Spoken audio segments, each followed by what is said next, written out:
domestic violence, I'm a great-grandmother and I have experienced domestic violence because I was in a domestic violence with my husband. And it got so bad that we separated. That's why we are separated today, as of today.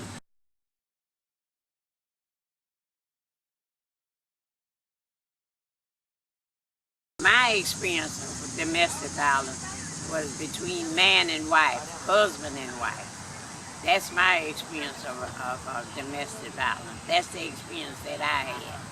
And I advise anyone today, if you're in a relationship as a man and wife or girlfriend and boyfriend, make sure that you don't carry that into your marriage.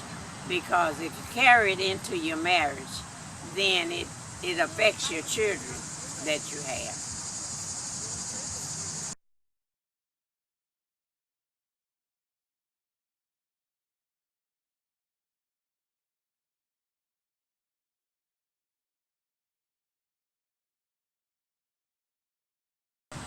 We just didn't communicate, and we argued a lot and we fought a lot. And I had 3 children and we did that in front of them. And once I decided that that wasn't a good experience to be in front of children doing that, I didn't do it. I decided that it was time for us to get a divorce. And that is the reason why I got a divorce from him, is because we couldn't get where we would have a communication with each other, where we would get along with one another. And so there wasn't nothing else to do but to separate, because keep living that kind of life in front of children is no good. I advise anybody, if you can't get along and come wherein that you can communicate with one another, it's time to separate if you have children, because there's no example for kids. I have found that it affected my grown kids as of today, and those kids are in their 60s, and they still carrying some of that along with them now as senior citizens. And if you divide it, it's no good. That domestic problem is a bad situation to have in front of your children.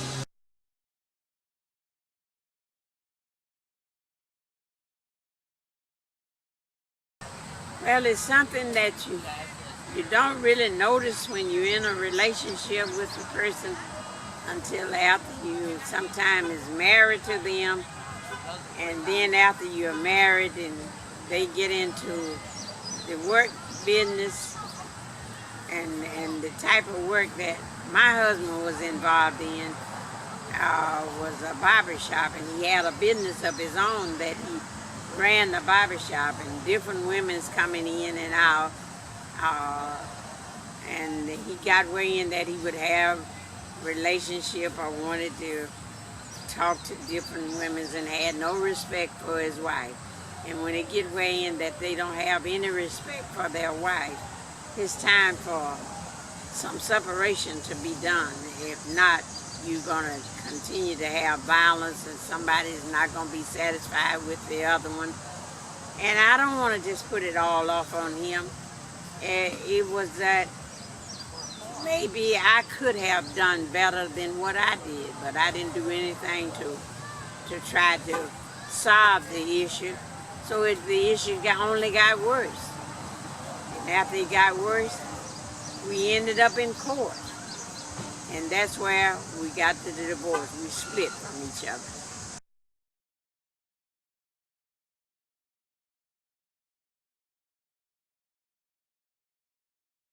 The legal road was that it was advised that he go his way and I go mine. And whatever we had accumulated together, because we both had our jobs, whatever we accumulated together, we had to split it halfway. One half went to him and one half went to me. And by me having a child, we had a house, and the house went to me because we had to have some place to stay. But the house would have not went to me if I wasn't in the position to finish paying for the house, because we had a mortgage on it, and it wasn't paid for at the time that we decided to get a divorce from each other.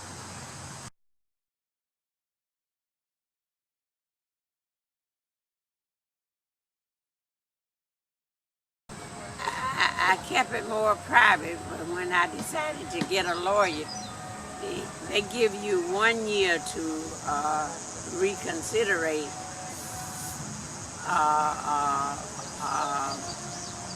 come together on it before they complete the divorce for you. So we never could, within that 1 year, we didn't come together of any way. So that's why we ended up getting a divorce from each other. You mentioned that your children still experience the residual effects of the violence. What exactly are some of these effects like that impact them today? Because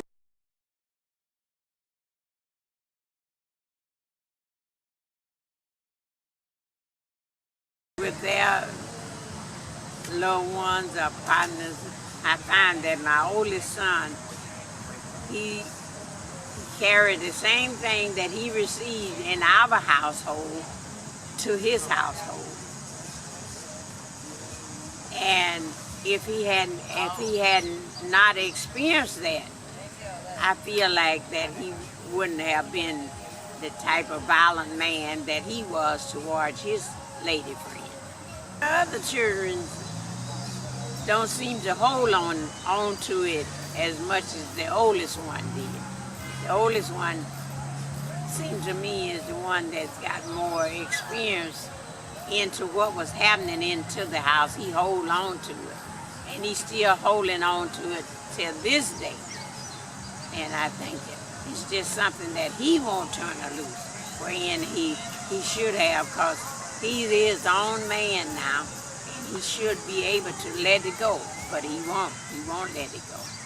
And he'll sit up this day and talk to you about what happened between his mother and father. And I feel like somewhat I'm responsible for that, because if you didn't put this out there or in front of them for them to be experienced to it, it wouldn't happen. It wouldn't happen. They would be better people. Yeah. And it carried, and that was from fighting to profane language to anything that was unpleasant.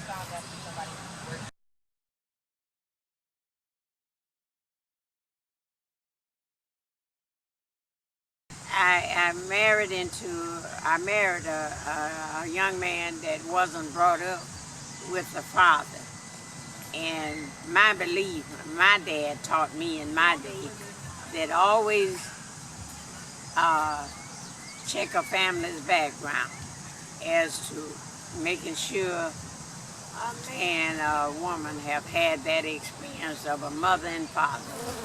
When they come from a broken home, it leads into another broken home.